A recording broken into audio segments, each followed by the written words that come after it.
ഇത് കണ്ടപ്പോൾ നിങ്ങൾക്ക് മനസ്സിലായില്ലേ ചോദ്യം എന്താണ്? ഇതിപ്പോൾ കോയിനിൻ്റെ ഉള്ളിലാണ്, സ്ക്വയറിൻ്റെ ഉള്ളിലാണ് ഉള്ളത്. ഇനി എനിക്ക് ഇതിൻ്റെ അകത്തുനിന്ന് 2 തീപ്പെട്ടിക്കൊള്ളി മാറ്റാം. പക്ഷേ വേറൊരു സ്ക്വയർ ഉണ്ടാവണം. ഈ 2 എണ്ണം മാറ്റിയിട്ട് വേറൊരു സ്ക്വയർ ആവണം. എന്നിട്ട് ഈ കോയിൻ അതിൻ്റെ പുറത്തേക്കാം. 2 ഇത് മാറ്റണം ചെയ്യണം. എന്നാൽ മാറ്റി കഴിഞ്ഞാൽ സ്ക്വയർ ആവണം. സ്ക്വയറിൻ്റെ പിന്നെ ഉണ്ടാകുന്ന സ്ക്വയറിൻ്റെ സൈസ് ഏതായാലും പ്രശ്നമില്ല. പക്ഷെ അതൊരു സ്ക്വയർ ആവണം, കോയിന് പുറത്ത് വേണം. ഇതൊക്കെ എങ്ങനെയാവാ? അങ്ങനത്തെ എങ്ങനെയാ?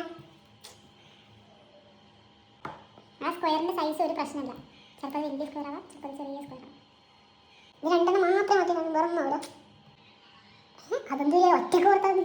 എടാ ഇപ്പം എനിക്ക് 2 കോയിൻ 2 ഇത് മാറ്റി കഴിഞ്ഞാലേ ഇപ്പം നീ ഇപ്പോൾ ഈ 2 ഇങ്ങനെ എടുത്തു കഴിഞ്ഞാൽ ഓൾറെഡി കോയിൻ പുറത്തായില്ലേ? എന്നിട്ട് ഈ സാധനം വേറെ എവിടെയെങ്കിലും വെച്ച് ഇതിനൊരു സ്ക്വയർ ആക്കണം. ഓ അങ്ങനെ. One eternity later.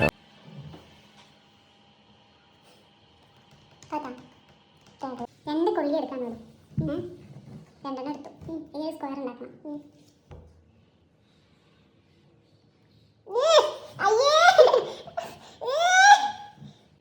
കുഞ്ഞ് സ്ക്വയറാണ് ഞാൻ പറഞ്ഞ സ്ക്വയർ. ഞാൻ പറഞ്ഞിട്ടില്ലേ സ്ക്വയറിന്റെ സൈസ് ബാധകമല്ലാന്ന്. ചിലപ്പോൾ ചെറുതായിരിക്കും പറഞ്ഞിട്ടോ. തോറ്റു കിട്ടിയിട്ടില്ലല്ലോ ചളിയാണെങ്കിലേ.